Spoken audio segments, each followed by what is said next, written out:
je voudrais rappeler la différence entre, d'une part, l'action de grâce, d'autre part, la louange et l'adoration.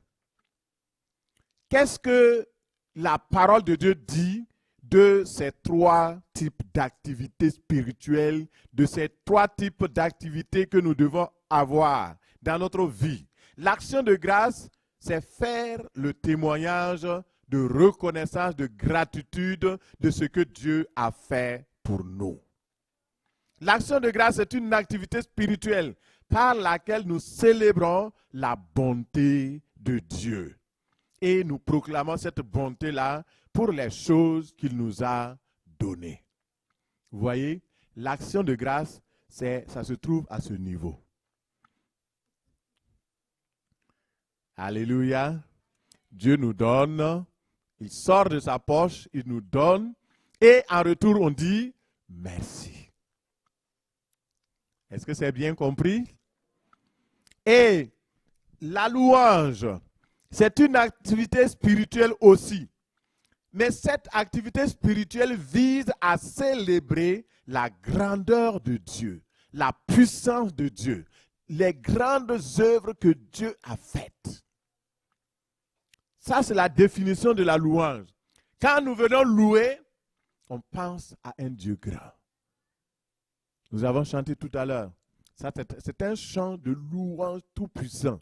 Parce que souvent, les gens croient que on fait la catégorisation des chants de louange et d'adoration. On dit les chants lents, ce sont des chants d'adoration. Et puis les chants plus festifs, ce sont des chants de louange. Oui, souvent, oui, ça a une tendance. Mais ce n'est pas la réalité. Ce qui fait que c'est une louange versus une adoration, c'est le contenu. Les paroles qui sont contenues dans le chant, les paroles qui sont contenues dans l'activité que vous faites, c'est cela qui détermine. Quand vous chantez « Dieu Tout-Puissant », quand mon cœur considère tout l'univers créé par ton pouvoir, vous êtes en train de louer Dieu. Alléluia. Parce que vous êtes en train de célébrer la grandeur de Dieu. Il a créé le monde. Il a créé l'univers. Il a tout fait. Il mérite la louange. Alléluia. L'adoration, c'est quoi? L'adoration, c'est une activité aussi spirituelle, de piété. Paul disait, exerce-toi à la piété. Car l'exercice corporel est utile, mais elle est utile à peu de choses. Tandis que la piété est utile, non seulement pour le siècle présent, mais à une promesse pour l'avenir. Alléluia, gloire à Dieu. L'adoration, c'est une activité spirituelle qui célèbre la gloire de Dieu, la sainteté de Dieu. Lorsque Dieu vous a fait grâce, vous avez remercié, vous n'avez pas été ingrat. Vous louez le Seigneur. Après la louange, le Seigneur ajoute encore les bénédictions. Vous êtes tellement remplis, que vous ne pouvez plus rester debout. Vous vous mettez à l'adorer. Vous vous prosternez devant lui. Seigneur, que tu es saint, que tu es bon, que tu es fidèle, que tu es digne. Nul n'est comme toi. Alléluia. L'adoration va chercher les qualités de Dieu pour les énumérer devant Dieu, pour les proclamer, pour les mettre en valeur. L'adoration met en valeur les qualités intrinsèques de Dieu, son essence, sa nature et sa capacité. C'est ça, adorer Dieu. Et ce mois, donc je rappelais juste cela parce que je l'avais prêché la dernière fois. Et aujourd'hui, le thème de notre message, nous allons parler de la louange. Le titre, que tout ce qui vit loue Dieu. Alléluia. Est-ce qu'il y a des gens qui sont vivants ce matin? Est-ce que je parle à des personnes vivantes? Alléluia. Si tu es vivant, loue l'Éternel. Loue Dieu. C'est ça le titre de notre message. Tous ceux qui sont vivants doivent le louer. Alléluia.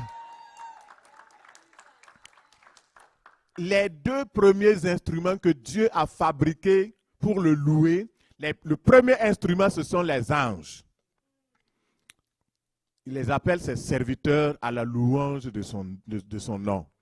Le deuxième instrument que Dieu a créé, c'est l'homme. Et l'homme a créé les instruments pour l'aider à louer Dieu. Écoutez très bien, c'est important ce que je suis en train de dire. La première chose que Dieu a faite, c'est de créer des instruments qui sont ses serviteurs, les anges, pour le louer, pour l'adorer.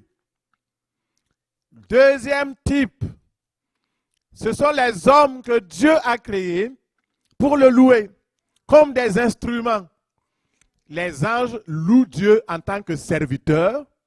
Nous louons Dieu en tant qu'enfants de Dieu. Alléluia.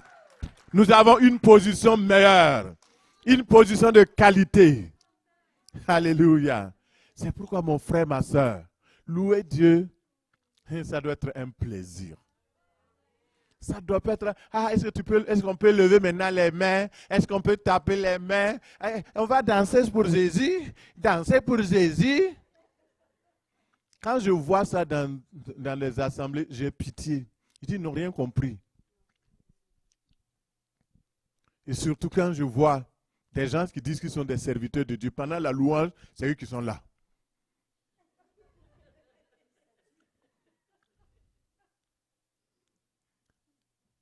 On ne peut pas louer Dieu et rester insensible à sa présence. Ce n'est pas possible. Que tout ce qui vit loue Dieu. Alléluia.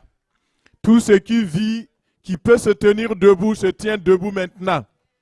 Si vous êtes vivant, même si vous êtes un enfant, dites à la personne à côté de toi, tu vis, non? Lève-toi.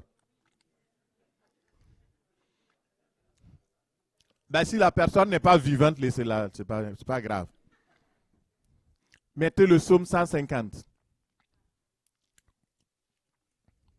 Alléluia. On va lire le psaume 150. Merci Seigneur.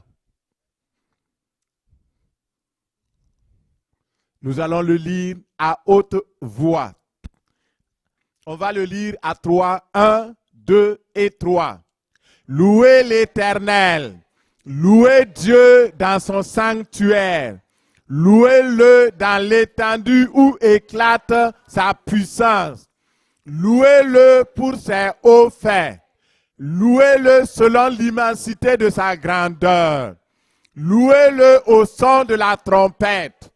Louez-le avec le luth et la harpe. Louez-le avec le tambourin et avec les danses. Louez-le avec les instruments à cordes et le chalumeau. Louez-le avec les cymbales sonores. Louez-le avec les cymbales retentissantes. Que tout ce qui respire loue l'Éternel. Avec cri de joie, nous crions avant de nous asseoir. Alléluia. Nous acclamons le Seigneur. Alléluia. Veuillez vous asseoir. Je voudrais vous dire une parenthèse avant de continuer. Nous ne sommes pas une église conventionnelle. Dis à la personne à côté de toi, nous ne sommes pas une église conventionnelle.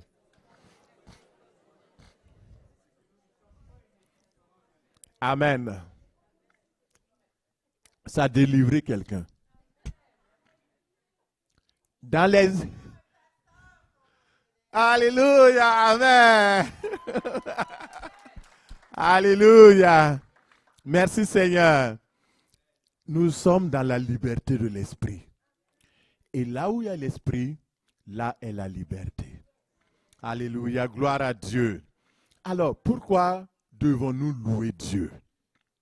On se pose la question, pourquoi devons-nous louer Dieu? Mon frère, ma soeur, Pourquoi tu dois louer Dieu? Pose la question à ton frère. Pourquoi tu dois louer Dieu? Pourquoi tu dois louer Dieu?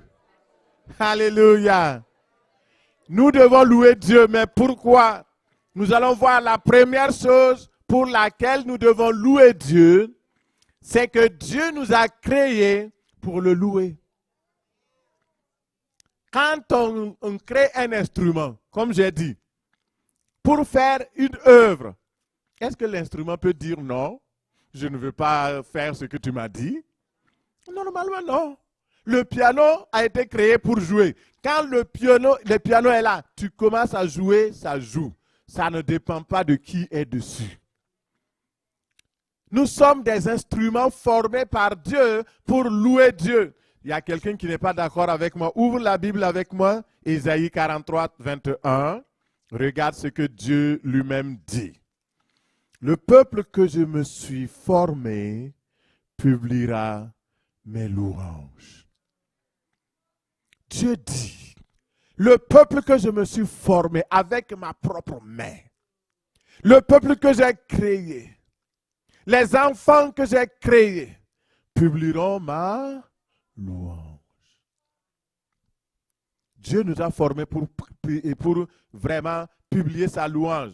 Et quelqu'un me dit, oh non, mais ça c'est l'Ancien Testament. Allons dans le Nouveau Testament. 1 Pierre 2, verset 9. 1 Pierre 2, verset 9, nous lisons la parole de Dieu. Il dit, vous au contraire. Qui? Moi? Toi. Vous au contraire, vous êtes une race élue, un sacerdoce royal, une nation sainte, un peuple acquis, afin que vous annonciez les vertus de celui qui vous a appelé des ténèbres à son admirable lumière, vous qui autrefois n'étiez pas un peuple et qui maintenant êtes le peuple de Dieu. Vous qui n'aviez pas obtenu miséricorde et qui maintenant avez obtenu miséricorde. Alléluia, gloire à Dieu. Dans ce verset, la parole de Dieu dit que nous sommes un peuple acquis. Acquis au prix du sang de Jésus. Nous sommes un peuple royal. Nous sommes un sacerdoce royal. Le sacerdoce royal, c'est une équipe de sacrificateurs dédiés, consacrés à la louange et à l'adoration. Dans l'Ancien Testament, ce sacerdoce royal avait pour but 24 heures sur 24 d'élever les louanges de l'Éternel vers le Seigneur. Dans le psaume 50 où nous avons lu, Asaph était l'un des principaux conducteurs de cette louange-là au temps de David. Et nous comprenons que Dieu, la louange tient au cœur de Dieu. La louange tient au cœur de Dieu et il nous a créés pour que nous soyons un peuple qui chantions ses louanges. Il nous a créés pour cela parce qu'il mérite la louange. Et je voudrais vous dire l'origine de la louange. D'où que c'est parti? Pourquoi Dieu a-t-il créé la louange et nous autres, il a fait de nous des instruments pour le louer? Il y a un début à tout. Dieu avait créé dans le ciel une armée d'anges pour le célébrer, pour le louer et pour proclamer sa gloire. Et Dieu a mis en tête de cette armée d'anges un archange, c'est-à-dire un grand ange. Archange, grand ange. Et cet archange-là s'appelait Lucifer. Lucifer veut dire fils de l'aurore, astre brillant. Et c'est lui qui conduisait la louange devant Dieu. Et les autres anges, alors, suivaient son rythme. Quand il disait, levez-vous, nous allons maintenant taper les mains, tous les anges se levaient et tapaient des mains. Quand il dit, maintenant on va danser, tout le monde danse et Dieu reçoit ainsi l'adoration et la gloire. C'est sa nourriture. Est-ce que je parle français?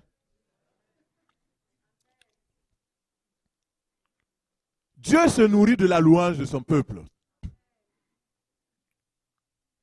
Il aime ça. Il veut ça. Et les anges étaient dédiés à ce ministère-là. Lucifer le faisait si bien. Et à un moment donné, vous savez, quand vous êtes proche du peuple, les gens commencent à vous aimer et vous aussi, vous commencez à vous enorgueillir. Malheureusement, ce qui est arrivé, c'est que Lucifer n'a pas gardé son rang. Il voulait un autre rang plus grand. Il voulait la place même de Dieu. Il se disait, mais si lui, nous autres là, nous sommes là, on l'adore comme ça. Mais pourquoi pas moi à sa place? Vous comprenez? La question est venue. Et au lieu de tuer cette question, il a laissé grandir cette question. Et il a fomenté. Et c'est devenu un péché. Et la Bible dit jusqu'au jour où le péché fut trouvé en lui. Souvent, notre problème aujourd'hui en tant que croyants, en tant que chrétiens, en tant que disciples, c'est que nous laissons grandir les pensées négatives, nous les nourrissons et finalement ça devient des péchés et avec des conséquences graves. Que Dieu nous aide au nom de Jésus. Dès que la pensée inique vient, dès que la pensée maléfique vient, il faut tuer le poussin dans l'œuf. Quand la pensée dit, maintenant, oh, il faut que je fasse ça. Ah, tu sais, je suis cela. Il faut arrêter rapidement. Je dis, au nom de Jésus, arrière de moi, Satan.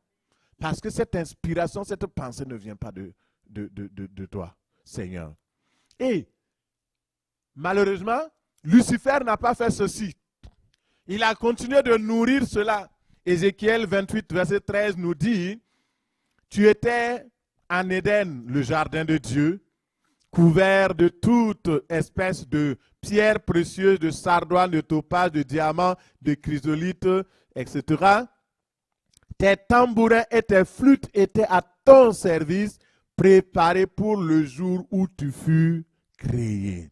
Il parle de Satan, il parle de Lucifer. Mais avant, il n'était pas Satan, il était Lucifer. Et il avait ses tambourins, il avait ses harpes, il avait toutes sortes d'instruments dont il se servait pour louer Dieu. Malheureusement, Lucifer n'a pas été fidèle à sa vocation, il n'a pas été satisfait de sa position, il s'est rebellé contre Dieu et a péché. Vous voyez que Dieu nous donne d'être fidèles à notre vocation au nom de Jésus. Si Dieu vous a appelé à être, je ne sais pas, chantre, demeurez chantre. Il vous a appelé à être évangéliste, demeurez dans votre position. Laissez le Seigneur lui-même changer votre position. Ne cherchez pas à changer votre position. Et la Bible dit, tu as été intègre dans tes voies depuis le jour où tu fus créé jusqu'à celui où l'iniquité a été trouvée en toi. Comme je l'ai dit, Lucifer a été intègre. Pendant un bon moment, je ne sais pas combien de milliards d'années, il a été fidèle à Dieu. Mais la fidélité doit être permanente et pour toujours. Nous ne devons pas être fidèles pour un bout. Nous devons continuer d'être fidèles jusqu'au bout. Alléluia. Gloire à Dieu. Quand on dit un bout, ça veut dire qu'il y a une fin. Mais quand on dit jusqu'au bout, ça veut dire qu'il n'y a pas de fin. Vous êtes arrivé à la limite que Dieu voulait placer pour vous. Alléluia. Lucifer, qu'est-ce qu'il a fait? Il a dit, bon, ok, je ne peux pas donner tout ce qui est bon, on donne à Dieu. Les chants, les cris de joie, les choses. Et il a commencé à toucher les autres anges. Tu sais, on va faire un coup d'état à Dieu. Le premier coup d'état a commencé au ciel. Quand vous voyez les putschistes aujourd'hui, c'est la même mécanique, c'est le même mécanisme. Mais je vais vous dire, il n'y avait pas de démocratie au ciel. Il y avait simplement la théocratie. Et Dieu voulait que tous l'adorent. Et lui, il a commencé à faire du commerce. Lucifer était le premier commerçant. Et c'est écrit dans ma Bible. Il a fait commencer à faire du commerce au ciel. Faire le commerce, c'est quoi? C'est faire des transactions. Tu me donnes ça, je te donne ça. Bon, tu sais, moi, on va faire un coup d'état à Dieu. Quand je serai dans la position, je vais te nommer Premier ministre. Il y a un ange qui a embarqué. Il dit à l'autre, tu seras ministre des Affaires étrangères. Il y a un ange qui a embarqué. Et tous, ils voulaient des postes. Il y a des gens qui viennent à l'église, pasteur, est-ce que je peux avoir un poste dans ton église? Il dit, tu veux un poste? Ça, c'est le commerce. Je ne suis pas bête, hein? Il y a des gens qui veulent faire le commerce avec moi. J'ai les yeux ouverts. Viens, assois-toi à l'église. Suis mes enseignements. Accepte la vision. Comprends d'abord la vision. Travaille comme un simple ouvrier. Développe ton talent. Maintenant, quand on verra que tu es appelé et que tu travailles dans tel domaine, tu es vraiment efficace, ce n'est même pas toi qui vas venir dire, nous-mêmes, on va aller te chercher. Alléluia. Mais si tu commences à faire du commerce, tu vas ouvrir mes yeux. C'est une parenthèse fermée. Gloire à Dieu. Merci Seigneur. Et à cause du fait qu'il a fait ce commerce, il a eu un tiers des anges derrière lui. Imaginez. Et il a commencé la rébellion. Et la Bible dit, dans le livre d'Apocalypse 12, verset 7, il y a eu une guerre dans le ciel. Ils se sont battus contre les anges qui sont restés fidèles à Dieu.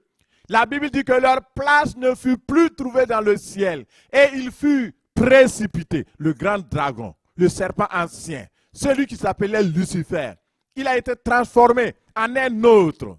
Lorsque vous quittez la présence de Dieu, lorsque vous cessez de louer Dieu, vous devenez une autre personne. La louange nous rend meilleurs.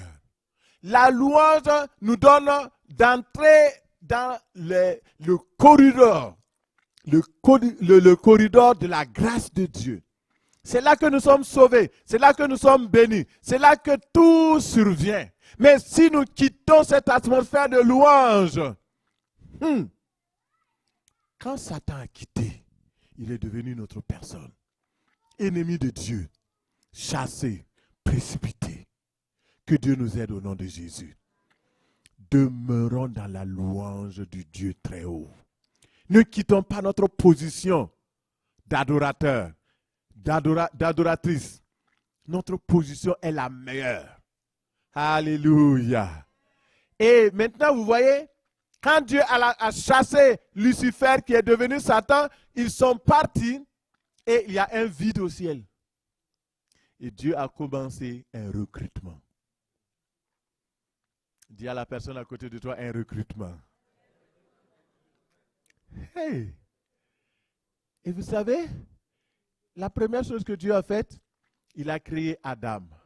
Il dit, mon fils au moins, lui, il m'adorera. Avec toute sa descendance. Il a tiré Ève de Adam.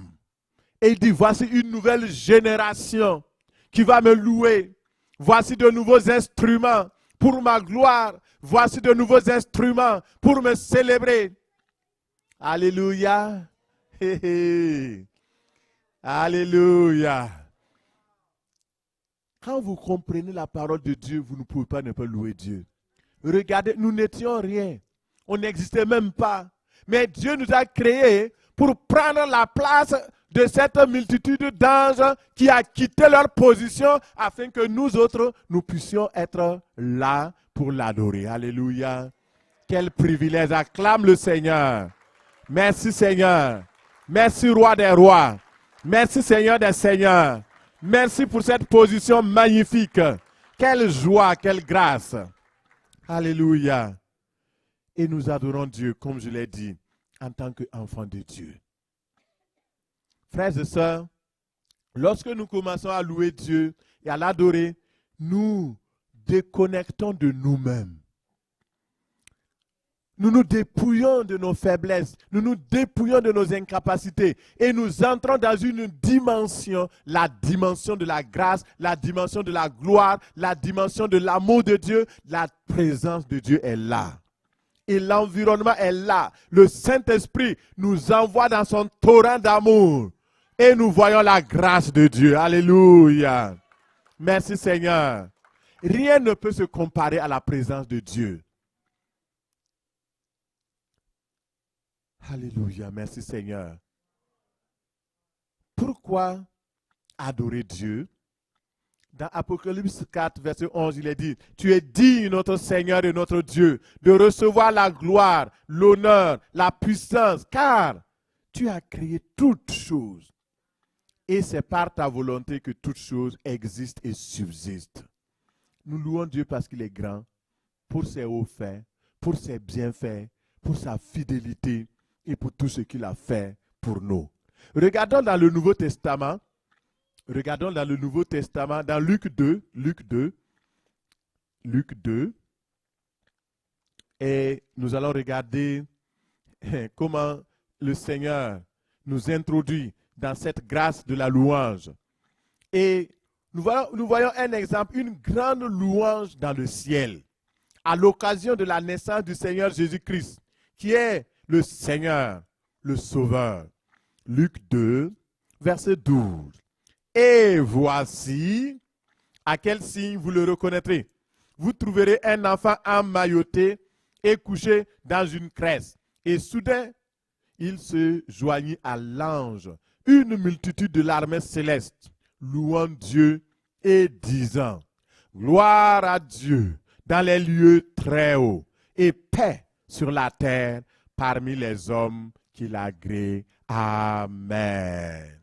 Alléluia, gloire à Dieu. La louange.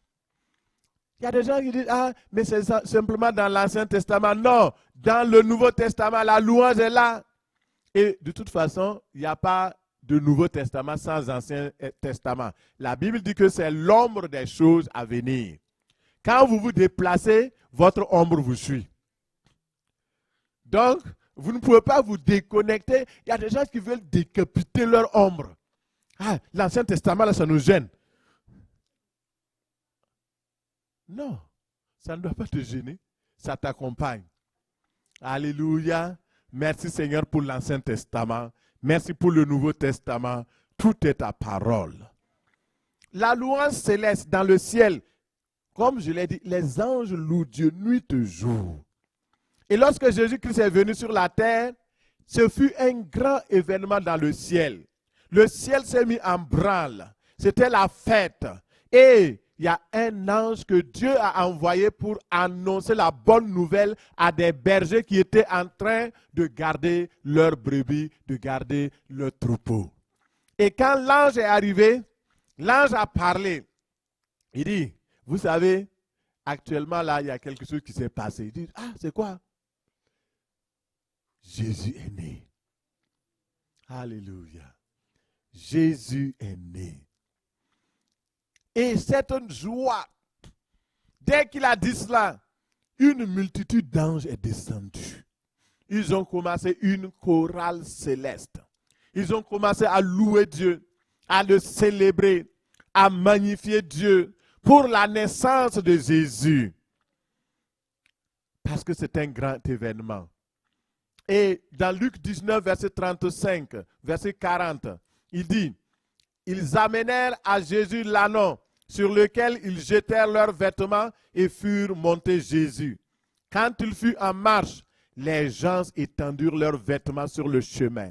Et lorsque déjà il approchait de Jérusalem, vers la descente de la montagne des Oliviers, toute la multitude des disciples, saisis de joie, se mit à louer Dieu à haute voix pour tous les miracles qu'ils avaient vus. Ils disaient, béni soit le roi qui vient au nom du Seigneur, paix dans le ciel et gloire dans les lieux très hauts. Amen. Gloire à Dieu. Merci Seigneur. Vous voyez, le ciel est venu sur la terre au moment de la naissance de Jésus pour le louer. Mais la terre n'avait pas répondu à la louange du ciel qui a été manifestée sur la terre. Jusqu'au jour où Jésus décide d'entrer à Jérusalem. C'était le moment précis. C'était l'heure juste. C'était le temps T. Et là, promptement, soudain, des multitudes de personnes, sans que quelqu'un donne un mot d'ordre. Immédiatement, tous saisis de joie à cause des miracles qu'ils ont vus. D'abord, quand l'anneau est venu, ils ont mis des pailles, des habits sur l'anneau. Jésus est monté dessus. Puis, les gens ont commencé à enlever leurs vêtements, à mettre sur la route pour que l'anneau marche, parce qu'il faisait chaud à Jérusalem. Ils voulaient que l'anneau puisse être à l'aise de transporter le roi des rois, le Seigneur des seigneurs. Alléluia. Il criait, il louait Dieu, il célébrait son nom, il bénissait son nom. Et vous voyez, la louange ne plaît pas à beaucoup. Il y a des gens qui ne tiennent pas dans la présence de Dieu. Il y a des gens qui ne tiennent pas dans la louange. La louange dérange. Parce que dans la louange, il y a la présence de Dieu, il y a la puissance de Dieu qui agit. Et quelques pharisiens du milieu de la foule dirent à Jésus, Maître, reprends tes disciples. Ça veut dire quoi? Dis à tes disciples de te taire, ils font trop de bruit. Hey. Jésus dit, ok, vous voulez qu'ils se taisent? S'ils se taisent, verset 40, les pierres crieront, les pierres loueront. Et je veux dire à quelqu'un, ne laisse pas quelqu'un t'intimider par rapport à la louange. Parce que si tu es écarté de la louange, tu vois, quand Lucifer est tombé là, il a refusé de louer Dieu, non? Qu'est-ce que ça fait à Dieu? Rien. Dieu a remplacé. Si tu refuses de louer Dieu, Dieu va te remplacer.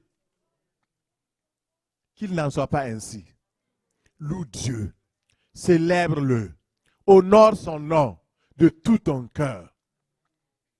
Ne laisse pas des pierres venir prendre ta place pour crier. Je ne laisserai pas une pierre morte venir prendre ta place. Dis à la personne à côté de toi, tu vaux mieux qu'une pierre. Adore Dieu. Tu vaux mieux qu'une pierre. Adore Dieu. Tu vaux mieux qu'une pierre. Loue Dieu. Alléluia. Hey. Alléluia. Les gens se sont levés immédiatement, remplis de joie. Et vous voyez le contenu de leur message. Ils louent Dieu. Ils célèbrent. Béni soit le roi. Jésus, tu es le roi. Et les pharisiens disent, ils vont nous chercher des problèmes. César, s'ils disent que les rois, on va venir nous persécuter. Ils étaient jaloux. Mais Jésus est le roi. Jésus est le roi des rois.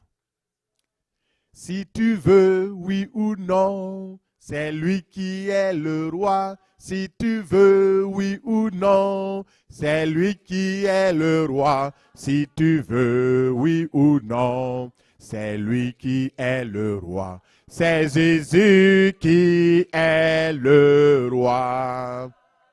Satan veut, oui ou non, c'est lui qui est le démon veut, oui ou non, c'est lui qui est le roi. Satan veut, oui ou non, c'est lui qui est le roi. C'est Jésus qui est le roi. Alléluia. Il est le roi des rois, le Seigneur des seigneurs. Il est le Tout-Puissant. Nul n'est semblable à lui. Il est glorifié. Il est l'unique, le seul Dieu. Alléluia. C'est ça notre Dieu. Merci Seigneur. Louer Dieu, c'est un ordre de Dieu. C'est une ordonnance. Dans le psaume 150, nous avons lu « Louer l'Éternel ». On n'a pas dit « Si tu veux, tu peux le louer ». Non, c'est un ordre. Louez-le. Louez-le. Alléluia.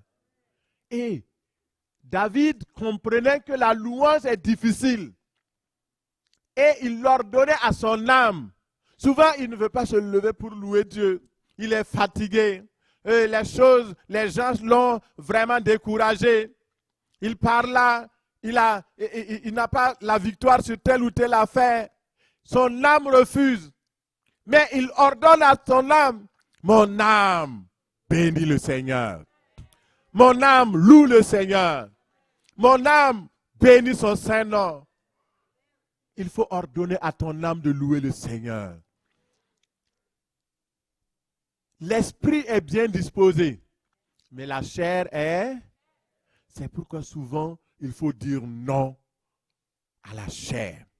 Il faut le dire souvent et très souvent et chaque fois rebrousser la chair au nom de Jésus. Merci Seigneur.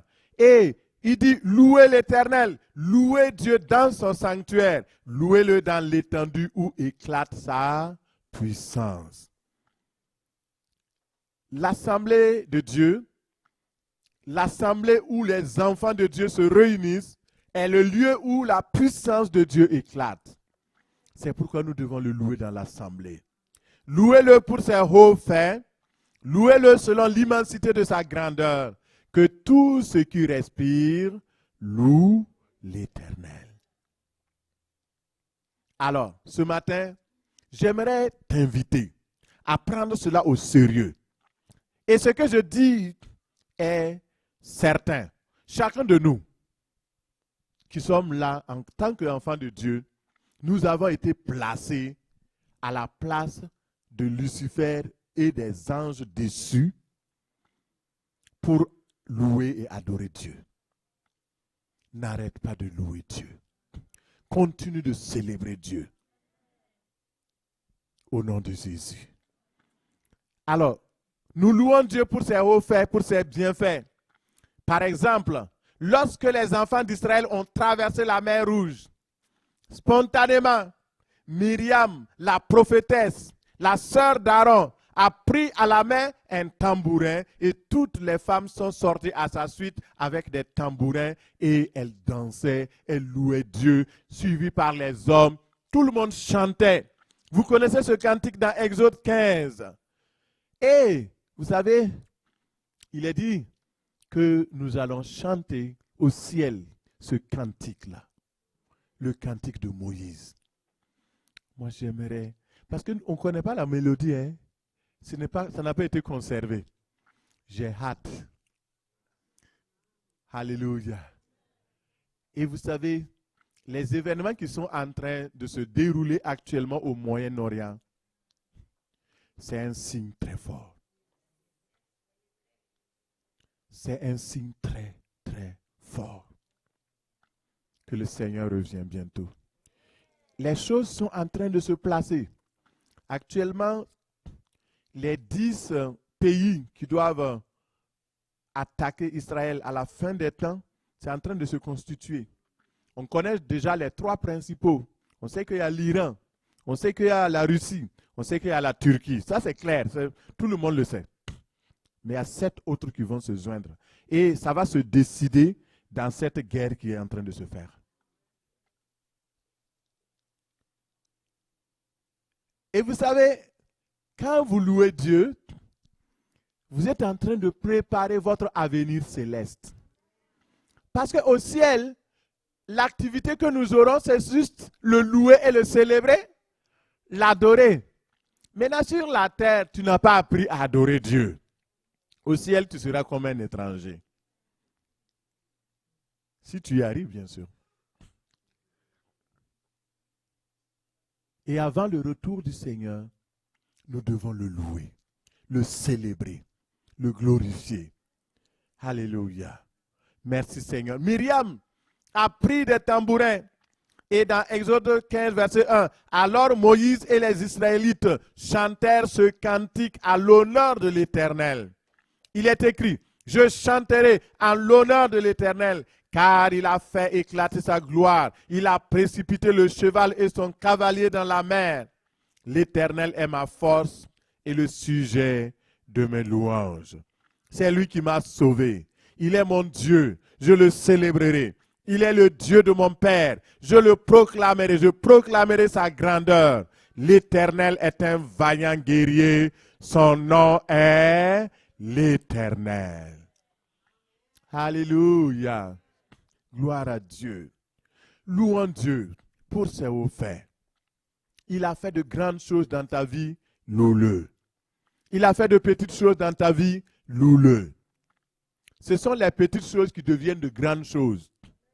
Si tu ne le loues pas pour les petites choses, oublie les grandes choses. La louange transporte le trône de Dieu là où le peuple de Dieu le loue. Et ça j'aime. La louange est une puissance. La puissance de la louange sincère et véritable. Lorsque nous louons Dieu dans la simplicité, avec sincérité, dans la vérité, le trône de Dieu descend. Alléluia. Psaume 22, verset 3.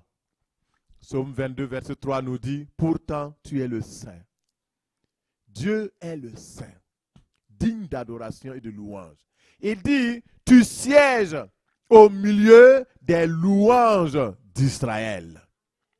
Israël, ce n'est pas le pays Israël que nous voyons. Israël, c'est toi et moi. Il y a Israël physique, Israël naturel et il y a Israël spirituel. Et l'Israël spirituel, c'est le peuple que nous sommes formés, dont Pierre parle, le sacerdoce royal, le peuple acquis, qui avons connu Christ et qui avons été sauvés par grâce, afin que nous puissions l'adorer. Ce que Dieu demande, c'est que nous donnons le fruit de nos lèvres, qui confessent son nom. Et vous voyez ici, la louange est une puissance qui transporte le trône de Dieu là où le peuple de Dieu l'adore, là où le peuple de Dieu le loue. La louange du peuple de Dieu crée une atmosphère favorable à la présence de Dieu. Lorsque le peuple de Dieu, d'un cœur sincère, le loue et l'adore, il dresse comme une plateforme pour que Dieu fasse descendre son trône. Quand on dit que Dieu fait descendre son trône, ça veut dire quoi? Que le règne de Dieu vient. Qu'est-ce que le règne de Dieu? La Bible dit dans Romains que le règne de Dieu, ce n'est pas le manger et le boire. Le règne de Dieu, c'est quoi? C'est la paix, la joie, l'amour, la puissance et la gloire. Dieu fait descendre cela. Son trône vient. Il vous remplit de joie, il vous remplit de paix, il vous remplit de puissance, de l'onction. Et vous pouvez recevoir la plénitude du Saint-Esprit. Comment? Dans la louange et l'adoration. Sans qu'on prie pour vous. Dieu lui-même se charge. Il dépose, dépose, il dépose. C'est dans la louange que Dieu agit. C'est dans la louange que Dieu travaille. C'est dans la louange que son trône vient. Et ce matin, si tu es là, peut-être que tu es là et tu as beaucoup de choses à dire à Dieu. Tu te plains et tu m'écoutes. Tu dis, oh, si je pouvais voir Dieu, j'allais lui dire ceci. Si je pouvais voir Dieu, j'allais lui dire cela. Mon frère, il y a quelqu'un qui s'appelle Job. Lui, dans Job 23, verset 3, il dit, oh, si je savais où le trouver, si je pouvais arriver jusqu'à son trône, je vais lui dire les 4 vérités. Tu veux dire les 4 vérités à Dieu ce matin? Souvent on se plaint, on chicane avec Dieu. Souvent même on boucane. Mais je vais vous dire quelque chose, il y a un secret. Si vous voulez que le trône de Dieu vienne, si vous voulez lui poser des questions, si vous voulez savoir qui il est véritablement, commencez à louer Dieu. Commencez à l'apprécier.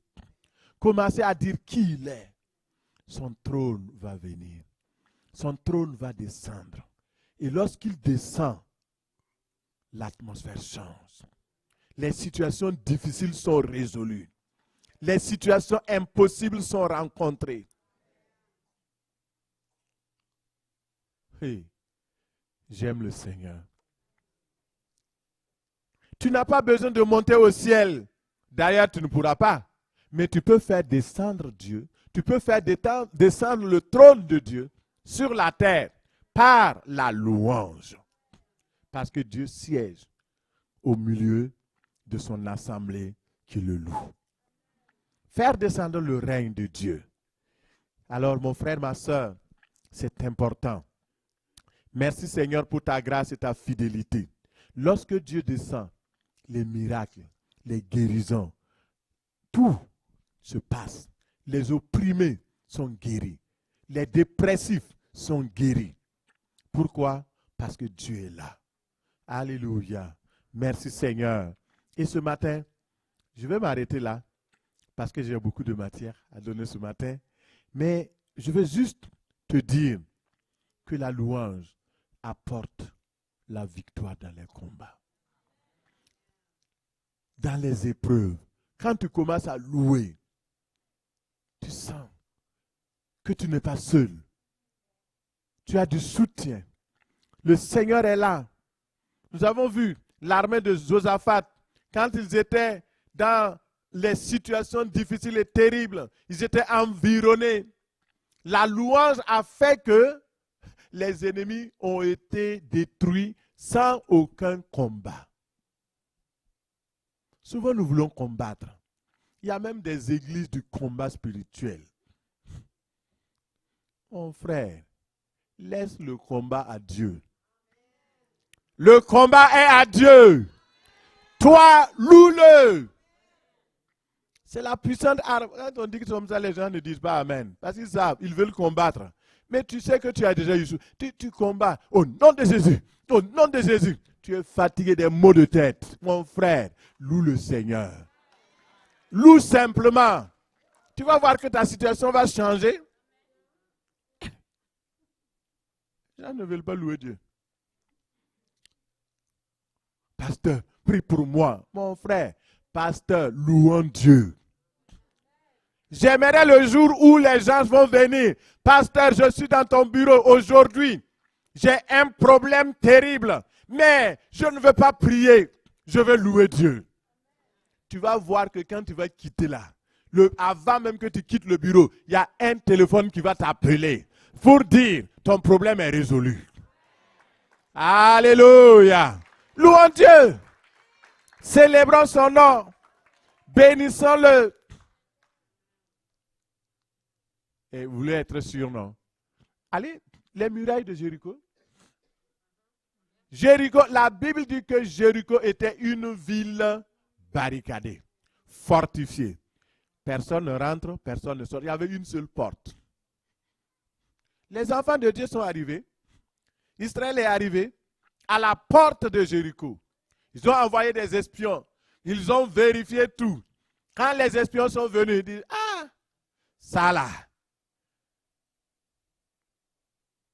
Et puis, le mur, et d'après les calculs, il y a au moins 6 voitures qui pouvaient rouler. C'est comme l'autoroute à 6 voies. Le mur là, c'est balèze. Comment on va faire? Dieu dit, ne vous en faites pas devant ce mur, devant cette muraille. Louez-moi. Louez. Faites le tour en louange. Faites le tour en louange. Faites le tour en louange. Et ils ont commencé. Drôle de guerre. Les gens portent l'arche. Alléluia, oh, alléluia, alléluia, oh. Mais les gens de Jéricho disent, est-ce que ça va bien? Est-ce qu'ils sont normaux?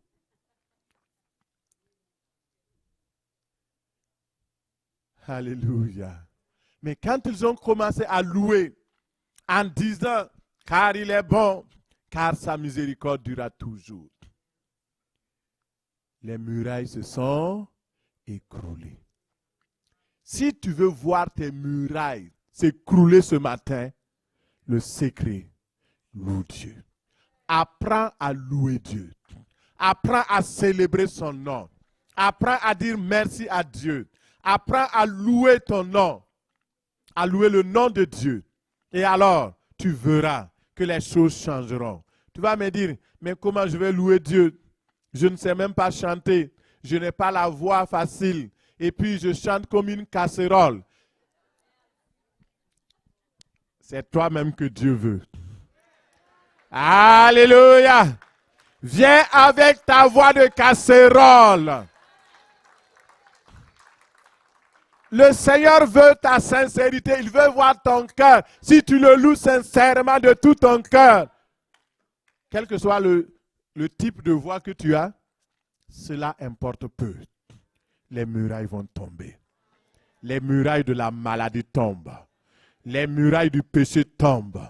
Les murailles de la dépression tombent. Les soucis et les fardeaux tombent. Parce que Dieu siège au milieu de la louange de son peuple. Alléluia. Alléluia. Merci Seigneur. La prochaine fois, nous allons voir comment louer Dieu. Vous voyez, il y a des moments, quand on dit de chanter, les gens ne comprennent pas que Dieu veut qu'on chante. Les cris de joie, c'est de la louange.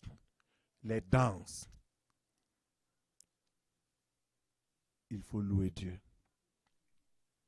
Alléluia.